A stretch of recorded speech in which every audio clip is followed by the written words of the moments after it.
Ce que vous allez entendre n'a jamais été dit à la télévision. Joseph Kabila est de retour, accueilli par des rebelles à Goma.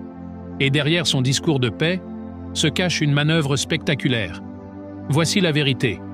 Ce matin, une scène incroyable s'est déroulée à Goma, à l'est de la République démocratique du Congo. Joseph Kabila, l'ancien président, est arrivé dans la ville.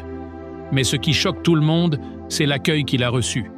Ce ne sont pas les autorités locales, ce ne sont pas les FARDC, les forces armées régulières du pays, ce sont des éléments du groupe armé M23, associés aujourd'hui à l'Alliance Fleuve Congo de Corneille Nangaa. Autrement dit, Kabila est arrivé dans une zone contrôlée par une force rebelle, soutenue par le Rwanda, et il a été accueilli comme un chef d'État. Cette arrivée marque un tournant. C'est une démonstration de force. Une façon de dire « je suis encore là et je suis capable de parler avec ceux que le pouvoir central n'arrive même plus à contrôler ». Mais ce retour spectaculaire ne s'est pas organisé seul. Derrière, il y a un stratège, Corneille Nangaa. L'ancien président de la CENI, aujourd'hui à la tête de l'AFC, a formé une alliance avec le M23. Il a pris position à l'Est et il entend bien proposer une nouvelle solution politique pour le pays. Pour lui, Joseph Kabila est une figure incontournable, l'homme de la réconciliation, celui qui peut parler aux groupes armés comme aux diplomates. Dans son discours à la nation, Kabila parle de paix, de justice, de reconstruction. Il présente 12 propositions. Il parle d'unité, d'un retour à l'ordre, de dialogue national. Mais en réalité, ce n'est pas un simple message aux Congolais. C'est un signal envoyé aux puissances régionales et internationales. Entre les lignes, Kabila propose un accord, un partage du pouvoir, une réintégration des rebelles, une amnistie générale, et peut-être une nouvelle architecture politique pour la RDC. Mais pourquoi maintenant? Pourquoi cette apparition soudaine à Goma? Parce que l'Est est en feu. Les FARDC reculent sur plusieurs fronts. Le M23 a conquis des positions stratégiques. Les diplomates occidentaux sont inquiets. Et Kinshasa, malgré ses discours de fermeté, semble impuissant à stopper l'avancée rebelle. Kabila vient combler un vide. Il veut se positionner comme le seul capable de ramener la paix. Et Goma, capitale de la tragédie congolaise, devient le centre du jeu politique. C'est un message fort. Si vous voulez parler de paix, vous devez passer par moi. Du côté de Kinshasa, c'est la panique. Le gouvernement ne peut pas ignorer ce qui vient de se passer. Des voix s'élèvent.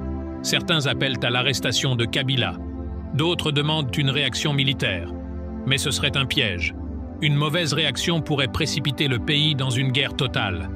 Car Kabila n'est pas seul. Il a des appuis. À l'Est, mais aussi au-delà des frontières. En effet, plusieurs puissances étrangères suivent de près cette évolution. Le Rwanda, bien sûr, voit dans ce retour une opportunité. Paul Kagame a toujours gardé une ligne de communication avec Kabila. Le Qatar, qui héberge Corneille Nangaa, pousse pour un accord politique. Les États-Unis, eux, veulent un cessez-le-feu et une stabilisation rapide. Mais ils ne veulent pas d'un retour du passé, pas d'un Kabila imposé par la force, soutenu par des rebelles. Alors, quelle est la suite? Kabila veut-il vraiment réconcilier le pays? Ou est-ce une stratégie pour reprendre le pouvoir, par la périphérie, sans passer par les élections? Certains analystes pensent qu'il pourrait proposer une grande conférence nationale, une transition politique, dont il serait l'architecte. Et pourquoi pas, le président de consensus. C'est un scénario dangereux, mais pas impossible. Car aujourd'hui, Kabila n'est plus seulement un ancien président. Il est devenu un pont entre les rebelles et les institutions. Un médiateur ou un futur maître du jeu. Ce que les médias traditionnels ne disent pas, c'est que la RDC vit un moment historique. Un point de bascule. Soit le pays entre dans une nouvelle ère de dialogue, soit il s'enfonce dans un chaos plus profond. Et dans ce jeu, chaque mot, chaque geste, chaque déplacement est stratégique.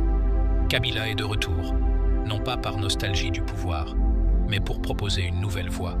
Une voie controversée, risquée, mais soutenue par des forces puissantes.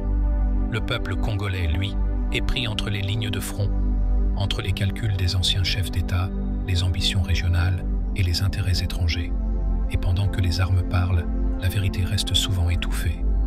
Alors, partagez cette vidéo, faites circuler l'information. Ce qui se passe à Goma aujourd'hui n'est pas anodin.